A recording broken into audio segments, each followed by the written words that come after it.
बोलिए परमपिता परमात्मा की, सदगुरु बंदी छोड़ कबीर साहिब की, सभी संतों की, सभी भक्तों की, आज के आनंद की, सकल हंस को बंदगी साहेब बंदगी।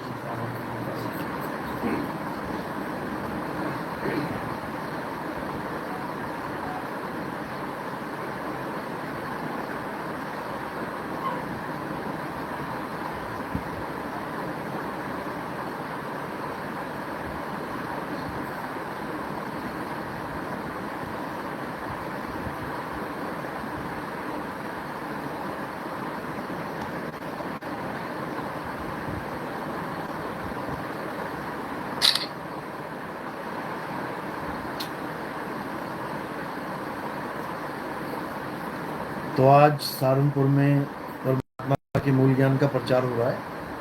नए भगत भी हैं, पुराने भी हैं। तो आज जो हम बात करेंगे जड़ और चेतन पे, क्योंकि पारक सिद्धांत के भी भगत जी आए हुए हैं। तो ऐसा होता है कि जो ज्ञान चर्चा होती है, जो ज्ञान आदान प्रदान होता है, उसका कोई निष्कर्ष निकले तो वो सत्संग सफल हो जाता है, वरना सत्संग तो चलते ही रहते हैं। हजारों लोगों के सुने, हजारों लोगों के सुन के बुला दिए। तो कबीर साहब का सिद्धांत क्या है, मूल सिद्धांत क्या है, बाकी कबीरपंथी क्या कर रहे हैं, क्या समझा रहे हैं, इस पे हमने विचार करना पड़ेगा। इस दुनिया में दो ही प्रकार के तत्व हैं। गीता में भी यही बोला गया है कि हे अर्जुन, इस दुनिया में दो प्रकार के तत्व हैं, एक है सत्य और एक है असत्य। सत्य क्या है? सत्य वो है जो अविनाशी है, जिसका कभी नाश नहीं होता। सत्य वो है जिसको कोई बंधन में नहीं डाल सकता। सत्य वो है जिसका आदि और अंत ना हो। और असत्य क्या है? जो बदल जाए, जिसका नाश हो जाए, जिसका जन्म और मरण हो जाए, वो असत्य कहलाता है। तो इस दुनिया में दो ही तत्व हैं, सत्य और असत्य। आत्मा सत्य है और प्रकृति जड़ है, नाशवान है, असत्य है, जिसमें ये काया भी आ जाती है, ये पांच तत्व भी आ जाते हैं। ये पांच तत्व अविनाशी नहीं है, इनका भी नाश होता है, इनका भी बदलाव होता है। जब अंत आता है, प्रकृति का महाप्रलय आता है, तो धरती को पानी, पानी को अग्नि, अग्नि को वायु, वायु को आसमान, ये समेट लेता है अपने आप में। और जब सृष्टि करने का समय आता है तो ऐसे ही ये खुल भी जाता है, बिल्कुल छाते की तरह। जैसे छाता समेटा तो बिल्कुल बंद हो गया, और जब खोला तो पूरा खुल गया। इसी प्रकार ये शरीर बार बार बनते और बिगड़ते रहते हैं, लेकिन ये जीव, क्योंकि शरीर धारण करने के बाद ये जीव कहलाता है। बहुबंधन में बांधे एक बेचारा जीव। कौन सा बंधन लग गया इसको? सृष्टि का बंधन लग गया, शरीर का बंधन लग गया। अगर शरीर ना था जब, तब ये अपने आप में निर्बंध था। हंसा तू तो सबल था, हल्की तेरी चाल। ये सबल था, ये सबल दुर्बल कैसे हो गया? इसी सृष्टि की वजह से दुर्बल हो गया।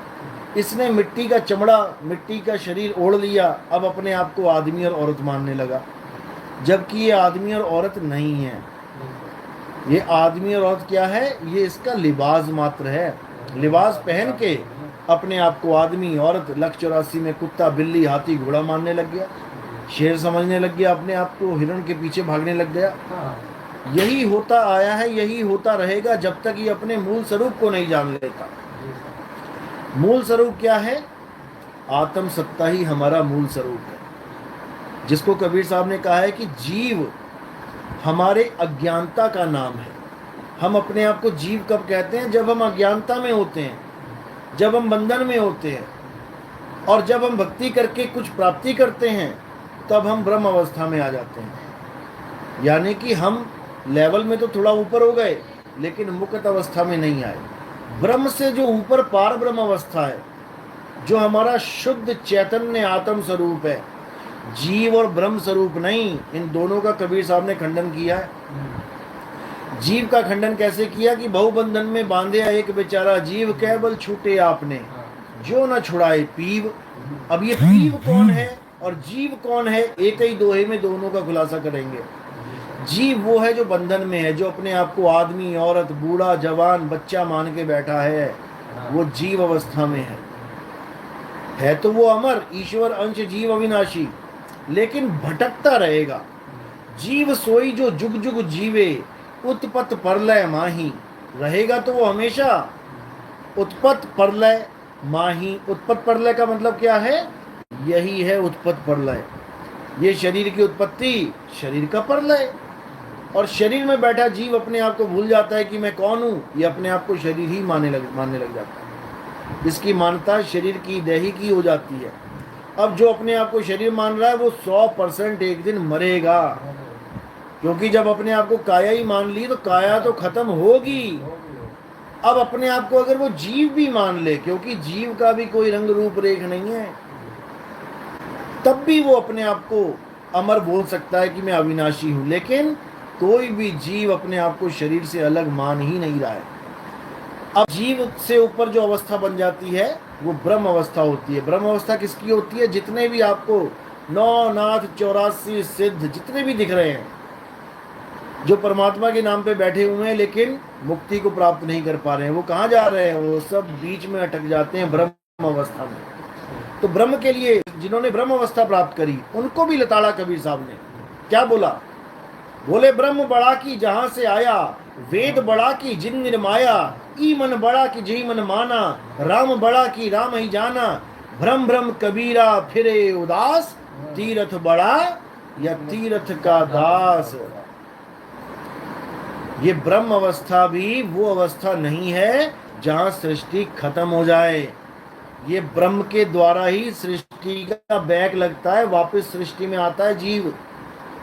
सारे ऋषियों मुनियों ने क्या बोला? सारी भक्ति पूर्ण करने के बाद अहम ब्रह्मस्मि, मैं ही ब्रह्म हूं। यही अज्ञान था। मैं ब्रह्म नहीं हूं भाई, ब्रह्म मेरी नीचे की अवस्था है, मैं ब्रह्म से भी ऊपर हूं। लेकिन लोग नहीं जान पाए। जब कबीर साहब थे तब लोग ब्रह्म और वेद में ही फंसे पड़े थे, क्योंकि वेदों को ब्रह्म के द्वारा बनाया गया ग्रंथ, यानी भगवान के द्वारा बनाया हुआ ग्रंथ मानते थे। तो कबीर कई लाइन में वेद को भी और ब्रह्म को दोनों को नकार दिया। लेकिन कुछ लोग भ्रम फैला रहे हैं कि ब्रह्म नहीं बोला, ब्रह्मा बोला, कि ब्रह्मा बड़ा की जहां से आया। ये बिल्कुल गलत है, ये बिल्कुल गलत है। और इसको अच्छी तरह समझाया जाएगा आने वाले सत्संगों में। बीजक में 600 साल पहले ब्रह्म ही बोला गया है। जितने भी लोगों ने बाद में लिखा है बीजक को देख देख के अपने ग्रंथों में, उन्होंने ब्रह्मा कर दिया, क्योंकि वो ब्रह्म को समझ नहीं पाए कि ब्रह्म क्या है। उन्होंने गलती से अज्ञानता में, या कह लो कोई पीछे कारण था, उस कारण से ब्रह्मा कर दिया। लेकिन वो क्या कारण है वो समझाया जाएगा आने वाले सत्संगों में। तो कबीर साहब ने ब्रह्म का खंडन करते हुए बोला कि ब्रह्म बड़ा की जहां से आया और वेद बड़ा की जिन निर्माया। ये सारे ब्रह्म और वेदों की महानता गा रहे थे, आत्म स्वरूप को भूले पड़े थे। तो कबीर साहब ने आत्म स्वरूप की महानता बताते हुए बोला कि जल में मीन प्यासी, मोहे देखती आवे हंसी, आत्म ज्ञान बिना नर भटके, कभी काबा कभी काशी। कि जो कुछ भी है ये आत्म सत्ता है। आत्मा के बिना ब्रह्म भी सृष्टि नहीं बना सकता, क्योंकि ब्रह्म से ही त्रिगुण पैदा होते हैं। और आत्म सत्ता ना हो, त्रिगुण पैदा करके दिखा दे, ब्रह्म नहीं कर सकता। ब्रह्म कह लो, निराकार कह लो, मन कह लो, एक ही बात है। क्योंकि मन सूरत के द्वारा ही जीवित हुआ बैठा है। जो तुम्हारा मन बार बार सोचता है, मन ये कर रहा है, मन वो कर रहा है, ये मन ताकत कहां से ले रहा है? ये तुम्हारी आत्मा से ताकत ले रहा है। तुमसे ही ताकत लेके और तुम्हें ही उलझा देता है, तुम्हें ही भटका देता है। क्योंकि उस वक्त तुम जीव अवस्था में होते हो, इसलिए भटका देता है। आत्मज्ञान में क्यों नहीं भटका सकता? क्योंकि वहां पर तुम्हारी अवस्था ब्रह्म से भी ऊपर होती है। यानी तुम हाथी रूपी ब्रह्म के ऊपर अंकुश लेके बैठ जाते हो। हाथी के ऊपर जब अंकुश लेके तुम बैठ जाओगे तब तुम हाथी से भी बलवान हो जाओगे। तुम्हारे हाथ में स्टीयरिंग आ जाएगा, ये मन हाथी तुम्हारे कहने पे चलेगा। लेकिन जब तक तुम जीव रहते हो ये मन तुम्हें घुमा घुमा के मारेगा। इसी को कबीर साहब ने बार बार समझाया कि दोनों अवस्थाओं, तीनों अवस्थाओं को जान लो। जीव अवस्था शिव अवस्था और पीव अवस्था, इन तीनों का ज्ञान जब तक तुम्हें नहीं होगा तुम्हारा कुछ होने वाला नहीं। साहिब कहते जीव शिव सब प्रगटे, वह ठाकुर वह दास, कबीर और जाने नहीं एक राम नाम की आस। एक ही दोहे में तीनों अवस्थाओं का ज्ञान बता दिया उन्होंने। जीव शिव सब प्रगटे, पैदा नहीं हुए, ना कभी जीव पैदा होता है ना कभी ब्रह्म पैदा होता है। ये अवस्थाओं के नाम हैं, अज्ञानता का नाम है ये जीव और शिव। कहते जीव शिव सब प्रगटे, वह ठाकुर वह दास। शिव अवस्था वाले तो ठाकुर बन के बैठ गए और जीव वाले उनके दास बने बैठे हैं। यानी ब्रह्म और जीव दोनों का रिश्ता बता दिया। यानी जीव बना बैठा हुआ ब्रह्म की पूजा कर रहा है, शिव की पूजा चल रही है जीव के द्वारा। लेकिन कबीर साहब दोनों का खंडन करते हैं। कबीर और जाने नहीं, कबीर इनमें से किसी को नहीं जानता। एक राम नाम किया, सब ये राम नाम कौन है, ये राम नाम क्या है? इसको पढ़ पढ़ के लोग सोचते हैं कि भगवान राम के पुजारी हैं कबीर साहब, कि दशरथ पुत्र राम जी के पुजारी हैं कबीर साहब। ऐसा बिल्कुल नहीं है। कबीर साहब क्या कहते हैं? एक राम दशरथ का बेटा, एक राम घट घट में बैठा, एक राम का सगल पसारा, और एक राम तीनों से न्यारा।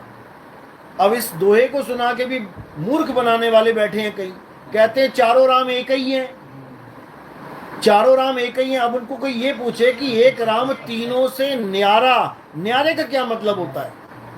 न्यारे का क्या ये मतलब होता है कि चारों एक ही हो जाएंगे? तीन अलग हैं और तीनों से न्यारा चौथा राम अलग है, लेकिन लोग नहीं समझ पाते। इसीलिए कबीर साहब ने बार बार लताड़ा लोगों को समझाया, डांटा भी फटकारा भी, लेकिन लोग नहीं समझ पाए। जिस पर मालिक की मुहर लगी होती है केवल वही जान पाता है कि गुरु कह क्या रहा है, नहीं तो ये सिर के ऊपर से जाता है ज्ञान। तो साहिब कह रहे एक राम दशरथ का बेटा, कौन सा है वो राम? वो काया राम है, जिसको पहचान लेते हो तुम कि ये दशरथ का बेटा है कि देवकी का बेटा है, ये अंजना का बेटा है या रमेश का या सुरेश का बेटा है। देखो सारे राम सबको देख देख के पहचान रहे हो, ये काया राम है। एक राम दशरथ का बेटा, एक राम घट घट में बैठा जो सब घटों में विराजमान है। वो कौन है? जो सब घटों को चला रहा है। वो कौन है? जो सब घटों में बैठ के सब में रमा हुआ है। कौन है वो? जीव राम। आपका शरीर, आपके शरीर में आपका जीव, आपके शरीर में आपका जीव, सबके शरीरों में सबके जीव बैठे हुए हैं। बिल्कुल। एक राम दशरथ का बेटा, एक राम घट घट में बैठा, एक राम का सगल पसारा। अब ये कौन है जिसका सगल पसारा? ये पसारा है क्या? ये जो पसारा तुम्हें आंखों से दिख रहा है यही पसारा है। ये ब्रह्म राम कह लो, मन राम कह लो। छोटी सी झोपड़ी बनाई मन ने, कहता आसमान के नीचे नहीं रहूंगा, मुझे एक शेल्टर चाहिए। एक प्लास्टिक जोड़ के एक छोटी सी झोपड़ी बना ली। थोड़ा काम धंधा स्टार्ट किया, पैसे आने लगे, कहता नहीं ये तो छोटा सा घर है, मुझे बड़ा चाहिए। एक कमरे का मकान बना लिया। और थोड़े पैसे आ गए, कहता नहीं ये छोटा है, 2 कमरे का बना लिया, 2 बिल्डिंग बना ली, 10 मंजिला बना लिया। बढ़ता ही चला गया, 1 से मकान से 2, 2 से 4, 4 से 8 करता ही चला गया। पूरा पूरा शहर बसा दिया। कौन से राम ने बनाया? ये पहले राम ने बनाया शहर, ये दूसरे राम ने बनाया है, ये तीसरे राम ने बनाया है। ये मन के खेल हैं जो तुम्हारा विस्तार करता जा रहा है, करता जा रहा है। अकेला आदमी आया था दुनिया में, जवान हुआ, कहता नहीं मैंने तो विस्तार करना है, बीवी लाओ, शादी करूंगा, बच्चे हो गए, विस्तार कर लिया। किसने किया? मन ने किया। एक राम दशरथ का बेटा, एक राम घट घट में बैठा, एक राम का सगल पसारा, एक राम तीनों से न्यारा। ये कौन है? अब ये तन राम से भी अलग है, ये जीव राम से भी अलग है, ये मन राम से भी अलग है। ये कौन सा राम है? ये आत्म राम है।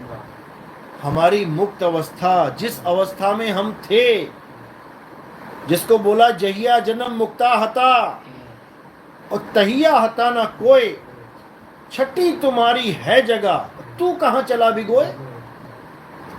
तेरी अपनी आत्म अवस्था है, उसको छोड़ के तू कहां 5 तत्वों में जा रहा है, कहां तू जन्म मरण में फंसने जा रहा है।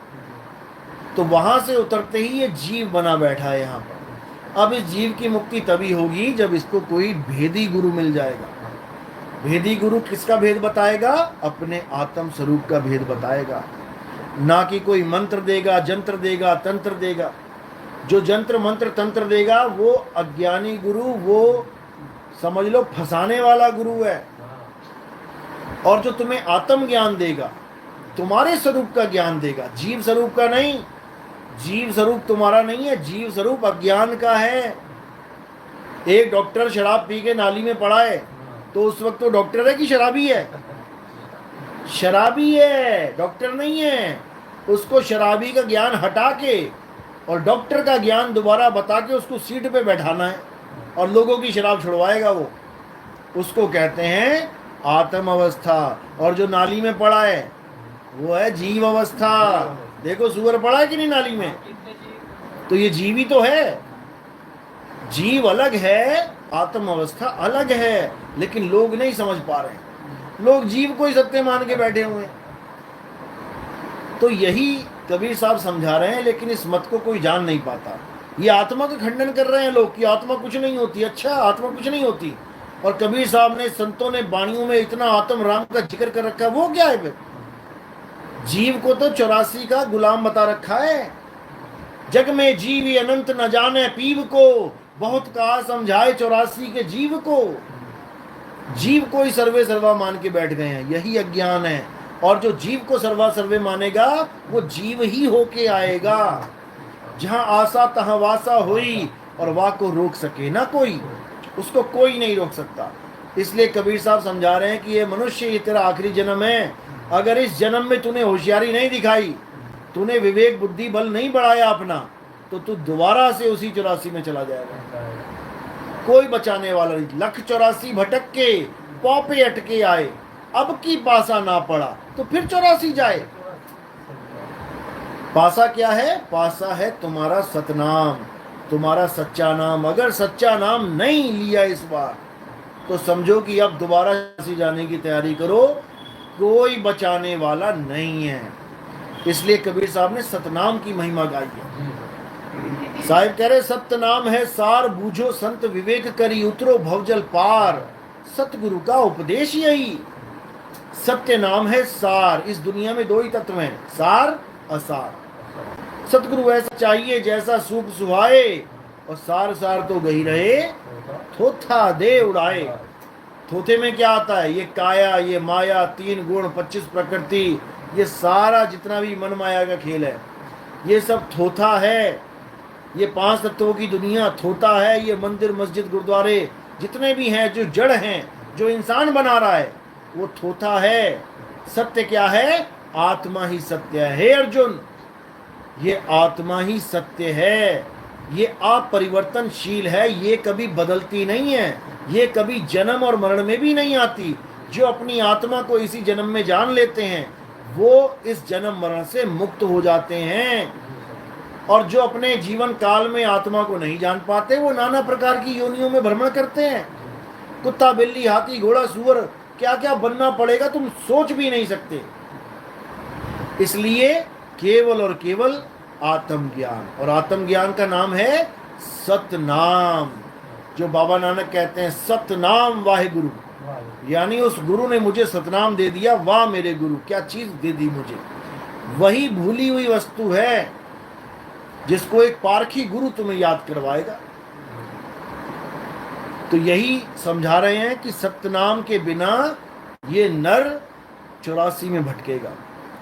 सत्य नाम को सिमर के तर गए पतित अनेक, और तेहि कारण नहीं छोड़िए सत्य नाम की टेक। तो सत्य नाम ही हमारा पिता है, हमारी माता है, हमारा रब है, हमारा गुरु है, सब कुछ सतनाम ही है। इसीलिए कबीर साहब की फोटो के आगे पीछे ऊपर नीचे कहीं ना कहीं सतनाम जरूर लिखा होगा, लेकिन वो उनका गुप्त नाम है। उजागर नाम कौन सा है? कबीर, सतसुकृत, मुनिंद्र, करुणामय, ये उजागर नाम है। यानी इनको देख के पहचाना जाता है कि कबीर साहब आ गए जी। लेकिन जो उनका गुप्त नाम है, क्योंकि नाम आपका भी गुप्त है, जो उनका गुप्त नाम है वही तुम्हारा गुप्त नाम है, दोनों में कोई फर्क नहीं है। वो है सतनाम। राम जी का शरीर देख के उसका नाम रखा कि राम है, लेकिन उनका भी नाम सतनाम है, इसलिए बोला जाता है राम नाम सत्य है। जो राम का असली नाम वो राम नहीं है, वो तो 52 अक्षर है। वो तो अक्षर बनने के बाद रखा गया, रा और मा। जब ये अक्षर नहीं बने थे, का खा गा गा नहीं बना था, आ ई नहीं बना था, या रा ला वा शा नहीं बना था, तो राम का रा कहां से आता? पा फा बा भा मा वाली लाइन ना थी तो मां कहां से आता? बचपन में यही पढ़ाया जाता है, ये 52 अक्षरों का ज्ञान दिया जाता है, उसके बाद वहां से सारे नाम लिए जाते हैं। हाँ, तो राम का नाम भी तब बना है जब 52 अक्षर कंप्लीट हो गए। वाहेगुरु तब बना है जब 52 अक्षर कंप्लीट हो गए। कबीर नाम तब बना है जब 52 अक्षर कंप्लीट हो गए। इन्हीं 52 के द्वारा सारे अक्षर बन रहे हैं। लेकिन अगर राम का नाम ना रखा जाता तो उनका नाम क्या था? उनका नाम सत्य था। आपके घर में बच्चा पैदा होता है, जब तक आप उसका नाम नहीं रखते हो तब तक उसका नाम सत्य होता है। वो सत्य आ गया तुम्हारे घर में, क्यों? शरीर रूपी असत्य को धारण करके कौन आया है? सत्य ही है। क्योंकि आत्मा और शरीर, सत्य और असत्य दो ही चीजें हैं। जब तक तुमने कोई नाम नहीं रखा तो वो आत्म रूपी सत्य है, और जैसे ही तुमने कोई नाम रख दिया उसका, अब सत्य हो गया गुप्त। और नाम आ गए राधे, कृष्ण, मुरारी, राम, हनुमान, शंकर जी, कबीर साहब, नानक जी, भीखा, भूखा, पता नहीं क्या क्या नाम रख दो उसके बाद। तो इसी को कबीर साहब समझा रहे हैं, इसी को नानक साहब ने समझाया कि शुक्र है मुझे वो गुरु मिल गया जिसने मुझे मेरा नाम दे दिया। एक तो मुझे मेरा नाम दिया माँ बाप ने, उन्होंने क्या नाम रख दिया? नानक। और गुरु ने मुझे क्या नाम दिया? गुरु ने मुझे मेरा सतनाम दे दिया। कहे नानक ये तेरी वड्याई, कोई नाम न जाने मेरा। ये तो तेरी वड्याई है परमात्मा, क्योंकि तू सबका नाम जानता है, तू सबका नाम जानता है। लेकिन लोग नकली नाम देके हमारा सतनाम हमें भुलवा देते हैं, और हम सारी उम्र एक नाम रट लेते हैं। बेटा तुम्हें कोई पूछेगा तुम्हारा क्या नाम है तो बोलना सुधीर। रटना पड़ता है, बच्चे को रटाया जाता है। What is your name? Sudhir. What is your name? Sudhir. What is your father name? Krishnakant. रट रहा है वो बच्चा। अब जो रटा है वही बोलेगा सारी उम्र। अब जो उसका असली नाम है उसको वो कभी जान ही नहीं पाता। इसलिए बुल्ले शाह कह रहे हैं, बुल्ला की जाना मैं कौन।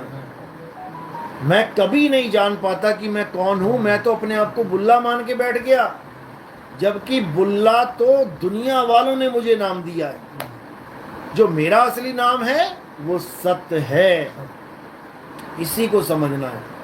तो सतनाम क्या है? सत्य नाम कोई नाम नहीं, ये है आपन रूप, और जो जाने इस भेद को पावे आप स्वरूप। वो अपने स्वरूप को प्राप्त कर लेता है। और हमारा स्वरूप क्या है? हमारा स्वरूप ये तन मन बुद्धि माया नहीं है। हमारा स्वरूप है शब्द, जिस शब्द का गुरु दान देता है। शब्द हमारा, तू शब्द का, सुन मत जा सरक, और जो चाहे निज रूप को, तो शब्द ही ले परख। कौन से शब्द को परखूं? जो गुरु मुझे देता है। कहीं गुरु मुझे मंत्र तो नहीं दे रहा, 52 अक्षरी नाम तो नहीं दे रहा, कहीं गुरु मुझे कोई क्रिया तो नहीं करवा रहा कि रात में 12 बजे जाके चौक पे ये करो वो करो वो करो। ये तंत्र विद्या है। कई गुरु ऐसे भी बैठे हुए हैं। कहीं गुरु मुझे नदियों में तो डुबकियां नहीं लगवा रहा, कहीं गुरु मुझे किसी पर्वत के चक्कर तो नहीं लगवा रहा, 84 कोस यात्राएं तो नहीं करवा रहा, कहीं कोई गुरु मुझे तीर्थ में तो नहीं माथा टिकवा रहा, कोई मुझे फोटो कैलेंडर अष्ट धातु की मूर्तियां सोना चांदी पीतल की मूर्तियां तो नहीं पुजवा रहा। ये सब अज्ञानी गुरु हैं। असली गुरु तुम्हें इन चीजों से छुड़ाता है। और किससे जोड़ता है? अपने सत्य स्वरूप से। तो कहते सोई गुरु पूरा कहावे, जो दो अक्षर का भेद बतावे, एक छुड़ावे एक लखावे, तब प्राणी निज घर को जावे। यानी असली नाम बता दे और झूठे नाम छुड़वा दे, तब प्राणी निज घर को जावे। तब हम अपने असली घर, अपने मालिक के घर पहुंच पाएंगे, अपने सत्य स्वरूप को जान पाएंगे। नहीं तो ऐसे ही 1,84 में धक्के खाने पड़ेंगे। तो यही बार बार संतों ने समझाया कि 1,84 जून सबाई, पर मानस को प्रभ दी वडे आई, इस पौड़ी ते जो नर चूके, आए जाए दुख पाए। ये इंसान चोला ऐसी मत समझ लेना कि ऐसे ही मिल गया मजे करने के लिए। ये बहुत बहुत मुश्किल से मिलता है। इस देही को सिमरै देव, सो देही कर हर की सेव। हर की सेव, हर क्या होता है? हर का मतलब होता है जो तुम्हारे शरीर को हरा भरा रखता है, जिसकी वजह से ये पेड़ पौधे हरे हैं। जैसे ही वो साथ छोड़ देता है शरीर का, ये सूख जाते हैं, सड़ जाते हैं, गल जाते हैं। तुम 150 साल जीवित रहो, तुम्हारा शरीर हरा भरा रहेगा, आत्मा साथ है तो। जिस दिन आत्मा ने तुम्हारे शरीर को छोड़ दिया, वो सूखना शुरू हो जाएगा, गलना शुरू हो जाएगा, मिट्टी बन जाएगा वो। तो हरी वो है जिसके कारण तुम्हारी काया हरी भरी है, ना कि तुम पत्थर को हरी मान के बैठ जाओ कि पत्थर का हरी पूजोगे। अरे एक चेतन सत्ता, एक आत्मा पत्थर को भगवान मान के बैठ जाए तो इससे बड़े दुर्भाग्य क्या होंगे। क्या हमारे राम जी मिट्टी के थे? क्या हमारे कृष्ण जी मिट्टी के थे? तो तुमने भगवान को मिट्टी का कैसे बना दिया? कृष्ण जी समझा समझा के थक गए कि हे अर्जुन, तू और मैं शरीर नहीं है। जो तुझे और मुझे शरीर करके जानता है, वो कभी हमारे सत्य स्वरूप को नहीं जान सकता। हे अर्जुन, ये शरीर तो हमारे कपड़े हैं, एक दिन जर्जर अवस्था होगी, इसको हम खोल के फेंक देंगे। तुम्हारा और मेरा स्वरूप आत्मा है, हम अजन्मे हैं, नित्य हैं। ऐसा कोई समय नहीं था जब ये राजा महाराजा तुम और मैं नहीं थे, और ऐसा कोई समय नहीं आएगा जब ये राजा महाराजा तुम और मैं नहीं होंगे। अब बताओ, ये है हमारा स्वरूप, ये है कृष्ण जी का स्वरूप। लेकिन इन लोगों ने पत्थर पुजवा पुजवा के लोगों का जीवन बर्बाद कर दिया।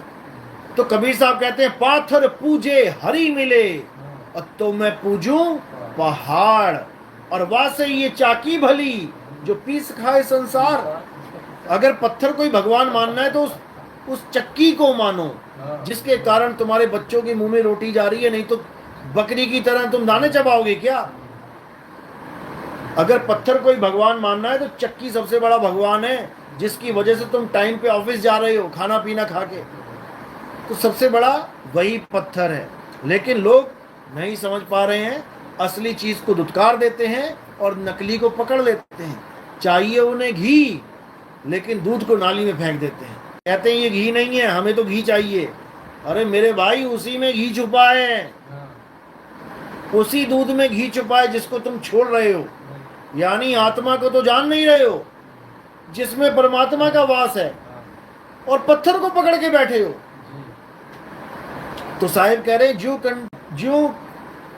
ज्यों तिलमाही तेल है, और ज्यों चटक में आग, तेरा साईं तुझ में है, जाग सके तो जाग। अब मेरा साईं मुझ में है, ये सुनने के बाद लोग क्या सोचते हैं कि मेरे शरीर में है, क्योंकि अपने आप को ये शरीर मान बैठे हैं। शरीर को ही अपना स्वरूप मान बैठे, तो कह रहे हैं शरीर में है परमात्मा। शरीर में परमात्मा नहीं है। अगर शरीर में परमात्मा होता तो ये शरीर कभी मृत होता ही नहीं। वाणियों में कई जगह लिखा होता है कि प्रभु बसे हृदय माही, तो लोग हृदय को मानने लग जाते हैं कि यहाँ बैठा है हृदय में। अगर परमात्मा हृदय में बैठा होता तो इसमें कभी हार्ट अटैक आता ही ना, कभी इसकी मृत्यु होती ही ना। लोग नहीं समझ पा रहे हैं कि वो शरीर से न्यारा है, अजूनी सैभंग, यानी जो कभी जून में, कभी शरीरों में आया ही नहीं। शरीरों में कौन आती है? सुरता। सूरत आती है शरीर में। जैसे कांच के सामने जो कुत्ता खड़ा है वो कभी कांच में गया ही नहीं। कांच में कौन गया? उसकी सुरता।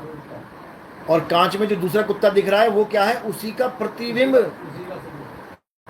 वो कांच में नहीं घुस गया जाके। इसी को साहिब समझा रहे हैं। जैसे स्वान कांच मंदिर में भरमते भूख मरे हो, और कहें कबीर नलनी के सुगना तो हे कौन पकड़े हो। क्या वो कुत्ता कभी बाहर निकल के उस कुत्ते को काट सकता है? कभी नहीं काट सकता। लेकिन वो भौंक भौंक के मर जाएगा शीशे के सामने, अज्ञानता में। इसी प्रकार तुम अजर अमर अविनाशी तत्व हो, तुम्हें कोई पकड़ ही नहीं सकता, लेकिन तुम मारे जाते हो अपने स्वरूप को ना पहचानने के कारण। ये जितने भी दूत दिखाई देते हैं, काल के दूत आ गए जी, यमदूत आ गए, पकड़ रहे हैं मुझे, ये तुम्हारी अज्ञानता की वजह से पकड़ रहे हैं तुम्हें। और वो पकड़ भी नहीं सकते, तुम खुद ही उनको अपना हाथ दे देते हो कि लो पकड़ लो मुझे। तो इसी को गुरबाणी में बोला है कि प्रताप तुम्हारा देख के यमदूत छट जाएं। किसका प्रताप दिखाना है? अपने सत्य स्वरूप का। जब अपना स्वरूप तुमने प्रकट कर लिया, उसके बाद ये यमदूत वमदूत कुछ नहीं कर सकते तुम्हारा। उसके बाद क्या है? नैनम छिंदंती शस्त्राणी नैनम दहती पावका ना चैनम क्लोदंतापे ना शोषती मारुता। हे अर्जुन, इस आत्मा को ना तो कोई शस्त्र काट सकता है, ना अग्नि जला सकती है, ना वायु सुखा सकती है, ना जल भिगो सकता है। तो यमदूत कैसे पकड़ेगा? कोई ये नहीं बता रहा। सब पत्थर पूजवाने में लगे हैं कि पत्थर पूज ले भाई, तेरी मुक्ति हो जाएगी, तुझे यमदूतों से बचा लिया जाएगा। इनको ये नहीं पता पत्थर ही यमदूत हैं, पत्थर ही यमदूत हैं। जैसे पत्थर की पूजा करोगे उसी रूप में कोई ना कोई आ जाएगा। और चाहिए क्या? अपना स्वरूप चाहिए, अपना आत्म स्वरूप चाहिए। तो यही कबीर साहब कह रहे हैं, देव निरंजन सकल शरीरा। देव निरंजन कौन है? यमराज कौन है? सकल शरीरा। किसी भी शरीर के तुम आस लगा के बैठ जाओ, किसी भी शरीर की तुम ध्यान करके बैठ जाओ कि मेरा परमात्मा ऐसा होगा, मेरा भगवान ऐसा होगा, वही निरंजन है। देव निरंजन सकल शरीरा, तामे भ्रम भ्रम रहल कबीरा। लेकिन ये किसी को समझ में नहीं आ रहा। लेकिन गुरु की दया होती है, वेदी गुरु जीवन में आते हैं तो सारे भेद खोल के रख देते हैं। सारा जितना भी ये धागा उलझा, 9 मन धागा उलझिया, और कहो कौन सुलझाए। सतगुरु ऐसा सुलझाया कि फिर उलझा ना जाए। एक पतंग उड़ाने के लिए जो चरखी यूज करते हैं छोटी सी 200 ग्राम की, वही जब उलझ जाती है छत पे, उसी को सुलझाने में 2 घंटे लग जाते हैं, तब भी ना सुलझती, फिर तोड़ तोड़ के गांठी लगानी पड़ती है। यहाँ 9 मन सूत उलझा पड़ा है, कैसे सुलझेगा भाई? तो जब भेदी गुरु आता है तो सब समझ में आने लग जाता है, एक एक वाणी खुलने लग जाती है, सारा ज्ञान समझ में आने लग जाता है। तो ये सारा खेल तब होता है जब मालिक चाहते हैं। और ये समय वही चल रहा है जो परमात्मा ने बोला था कि 12 पंथ काल फुरमाना, भूले जीव न जाए ठिकाना, 13वें पंथ हम ही चले आए। कई लोग कह रहे हैं 13वां पंथ हमारे अंदर है, अंदर है। अरे अंदर कहां से आ गया? 13वें पंथ हम ही चले आए। वो चल के आएगा और सब पंथ मेट के एक पंथ चलाएं। अंदर तो काल बैठा है, परमात्मा थोड़ी नहीं बैठा है। साहिब कहते संतो तन खोजा मन पाया, मन ही श्रोता मन ही वक्ता, मन ही निरंजन राया, संतो तन खोजा मन पाया। कई लोग से पूछो परमात्मा क्या है जी? ये जो आवाज है यही परमात्मा है। भाई ये तो माँ बहन की गालियां भी देती है आवाज, फिर कैसे परमात्मा हो गई? तब नहीं समझ में आता। ऐसे भी बैठे हैं महात्मा, अरे ये बोलता राम जो है ना यही परमात्मा है, ये तो दुनिया भर की लड़ाइयां कर रहा है, झगड़े कर रहा है, ये कहां से हो गया परमात्मा? उनको ये भी नहीं समझ में आ रहा ये बोल कौन रहा है। कह रहे संतो तन खोजा मन पाया, मन ही श्रोता मन ही वक्ता, मन ही निरंजन राया। ये सुनने वाला बोलने वाला इस काया में मन ही है। अच्छा अच्छा सुनता है तो बड़ा खुश हो जाता है, कड़वा कड़वा सुनता है तो फिर यहां से भी कड़वाहट निकालता है। ये मन है, ये परमात्मा नहीं है कि परमात्मा को मान के बैठ जाओ। ये मन है, ये ब्रह्म है। ब्रह्म बोले काया के ओले, और काया बिना ब्रह्म क्या बोले। ये मन अंदर गुड़गुड़ कर रहा है, लेकिन बिना काया के बोल नहीं सकता। लो मुंह बंद कर लिया मैंने, अब मैं सोच रहा हूं कुछ, मन में बोल रहा हूं, तुम्हें सुनाई नहीं देगी बात। मन बोले काया के ओले, और काया बिना मन क्या बोले। तो इसी प्रकार ब्रह्म तब बोलता है जब काया का सहारा लेता है, तब बोल पाएगा, नहीं तो नहीं बोल पाएगा। लेकिन आत्मा सदा बोलती है, वो अलग है, वो बोलता राम कोई और है। तो साहिब ने कहा, चाम के महल में बोलता राम है, तू राम और चाम को चीन भाई। लोग इसी को बोलता राम समझ रहे हैं, यही अज्ञान है। ये आवाज उस आवाज की वजह से आ रही है। जैसे एक आवाज खेतों में आप सुनोगे करंट की आती है, चर, और उसी से वही करंट जब टीवी में लगाते हो तो 52 अक्षरी आवाजें आती हैं। हिंदी की न्यूज सुन लो, अंग्रेजी की सुन लो, गुजराती चैनल देख लो, बंगाली देख लो, सब कुछ चल रहा है उसमें। तो दोनों आवाजें अलग हैं। ये आवाज उसकी वजह से आ रही है, उसको कोई जानता नहीं है। वो एक अखंड रस है, अविनाशी रस है, और ये खंडित है, 52 अक्षर है। तो इसी को समझना है। गुरु ग्रंथ साहब में बिल्कुल क्लियर बोला है, 52 अक्षर जोरे आन, सक्या ना अक्षर एक पहचान। ये 52 अक्षर बोलने वाला ये मन है, और वो अखंड नाम वो परमात्मा है। इन दोनों का भेद कोई भेदी गुरु बताता है, नहीं तो अटक जाते हैं सारे के सारे। तो 52 अक्षर लोक त्रय सब कुछ इन्हीं माही, ये अक्षर खिर जाएंगे, वो अक्षर इनमें नाही। तो वो आदि अक्षर है जिसको कबीर साहब ने अखंड नाम बोला है। अखंड यानी जो कभी खंडित होता ही नहीं है, उसको जानना है। नाम ही अखंड और खंडा फद गर्जे ब्रह्मंडा। उस गर्जना को जानना है कि वो कहाँ हो रही है, और उस गर्जना को जानकर हम अपने असली स्वरूप को प्राप्त कर लेते हैं, क्योंकि वो हमारा ही स्वरूप है। लेकिन हम ना जानने के कारण इन 52 अक्षरों में उलझ जाते हैं। खुद भी अपने नाम रख लिए, अपने बच्चों के नाम रख लिए, और खुद ही भगवानों के नाम रख लिए, मंत्र बना लिए, खुद ही 52 को उठा उठा के जपने लगा। गरीबदास जी महाराज कहते हैं, 52 अक्षर लेख राम रंग होरी हो, वो अक्षर यामे नाही राम रंग होरी हो। कागज कलम कलेस राम रंग होरी हो, वो रहा शेष का शेष राम रंग होरी हो। वो हमेशा हमेशा हमेशा रहेगा। ये 52 अक्षर तो कलेश है, आज तुमने लिख दिए, कल को किसी ने मिटा के वहां पे कुछ और बना दिया, अब करते रहो झगड़ा। जैसे ब्रह्म को ब्रह्मा लिख दिया, अब करते रहो झगड़ा। अब कौन निबेड़ा करे सत्य क्या है। लेकिन जो विवेकी पुरुष होता है वो निबेड़ा कर देता है, विवेकी करेगा। तो इसीलिए 52 अक्षरों से कबीर साहब, नानक साहब, रविदास जी, गरीबदास, भीखा साहब, ये सब संत 52 से परे करते हैं। कबीर साहब कहते हैं, 52 के जंजाल में फंस गया ये संसार, सिमरन 52 का करे कैसे लागे पार। 52 अक्षर जीव आधारा, आदि अक्षर जी भ्यासे न्यारा। वाही को सत सिमरण कहिए, सिमर सिमर नर उतरो पारा। जो नर पड़े 52 के फेरा, सो नर जानो काल के चेरा। जब 52 का टूटे डोरा, सहजे छूटे काल झकोरा। फिर नहीं आए फिर नहीं जाए, सार शब्द में रहे समाये। फिर तुम्हारी सूरत इस काया में नहीं रहेगी, फिर वो सार शब्द में रहेगी। जाप मरे अजपा मरे, अनहद भी मर जाए। सूरत समाये शब्द में, वाको काल न खाए। तो बात यहाँ पे आती है। लेकिन ये सब तब होता है जब आपके जीवन में भेदी गुरु आता है, जो उस वस्तु का लखाव करवाता है जिसको आप जन्मों जन्मों से ढूंढ रहे हो। अरे वस्तु कहीं ढूंढे कहीं, और कहीं भी दिलागे हाथ। गुप्त वस्तु तब मिले, भेदी लीजिए साथ। भेदी लीना साथ में, और दीनी वस्तु लखाए। कोटि जन्म का पंथ था, पल में पहुंचा जाए। करोड़ों जन्म लग जाएंगे उस वस्तु तक पहुंचते पहुंचते अपने आप।